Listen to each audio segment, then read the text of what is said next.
All right, so this is what's known in public speaking as an interpretation. I don't know if any of you have seen one before, but it's basically a one-person play. For those of you who are in my public speaking class, this is what I do. All right, truth be told, this is my speech from 2019, so bear with me a little bit. Far, far away, past the land of galoots, where the bigglebag trees bear their bigglebag fruits, and far lily bushes all blossom in yellow, and thimbuttle plants squirt their snowberry jello.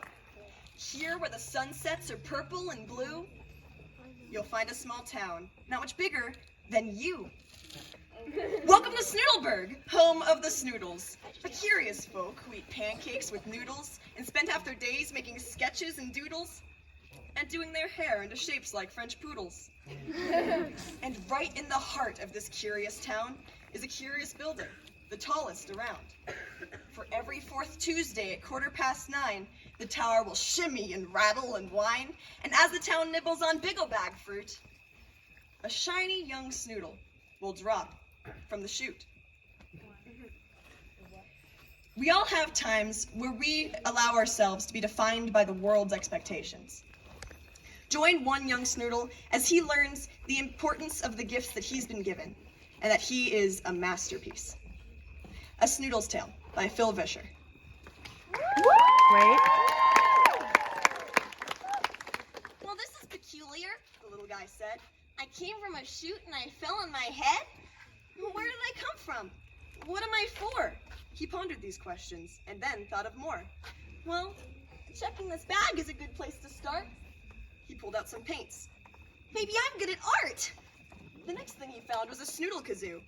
Hey, what do you know? I can make music too. Then back on his pack, he pulled a small string, and out from the sides pops two little wings. Amazing, He said with a gleam in his eye. I can paint, play kazoo, and now I can fly. Wait till the others see all the great things I can do with my paints, my kazoo, and my wings.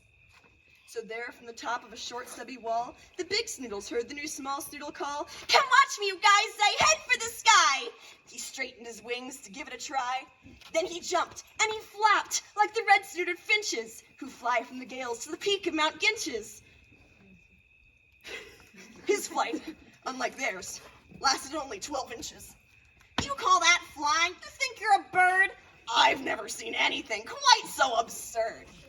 The old Snoodle snorted. He sniggered. He shook. I'll paint you a picture to show how you looked. The young Snoodle drooped.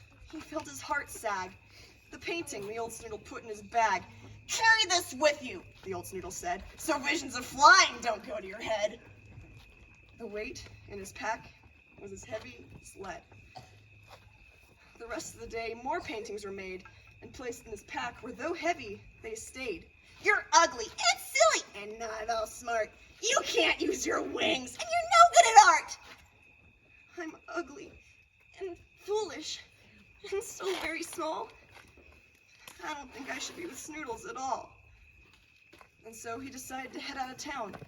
His wings hung so low that they dragged on the ground.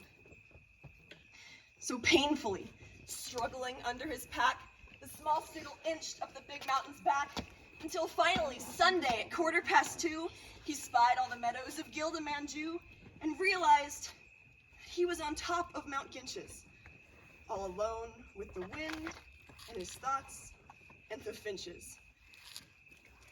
Till he turned and he noticed he wasn't alone, for a man stood behind near a hole in the stone. "Hello," said the man, "you've made quite a climb." But the voice of the man was much deeper than mine. "I'm going," the small Snoodle said in a huff. "And don't paint me a picture. I've got quite enough. Well, first, come inside. Take a seat, drink some tea. I'm so very pleased you are visiting me." The man didn't seem angry. In fact, he seemed kind. The poor boy was confused. He asked, "Are you blind?" "I'm ugly and silly and not at all smart. I can't use my wings, and I'm no good at art." The old one leaned down with a pain in his heart. He asked, "Who told you these things? How do you know? These paintings I have in my pack tell me so." "Well then, if you please, let me look at this art." that makes your pack heavy and weighs down your heart.